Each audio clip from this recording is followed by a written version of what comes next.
How to use SeatGuru to find seats with extra legroom. Hello guys, welcome to another tutorial. In this tutorial, I'll show you how you can use SeatGuru to find seats with extra legroom. It is very simple. First of all, open your web browser and then your web browser log in out into the website of SeatGuru by typing out seatguru.com.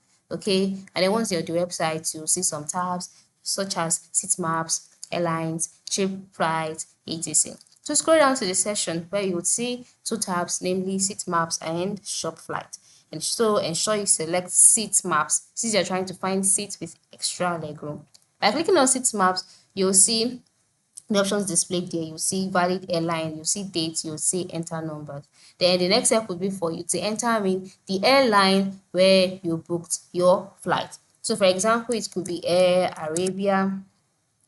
Just go ahead and type it out and then select it amongst the options displayed. Then select the dates as it is in your flight details. Then select enter in your flight number here. After entering your flight number, move to the right side and click on find.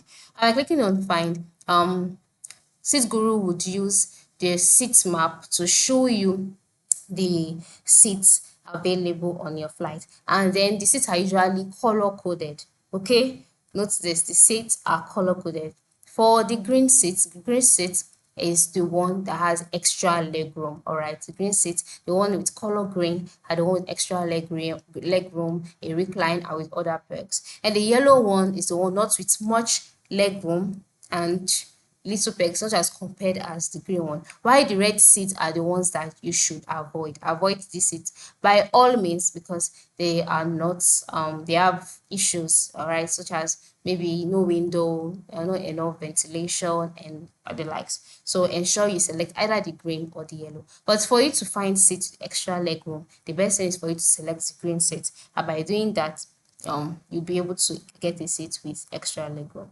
So that is it. All right, this is basically how you can go about it. So go ahead and select the best seat for you today. Thank you.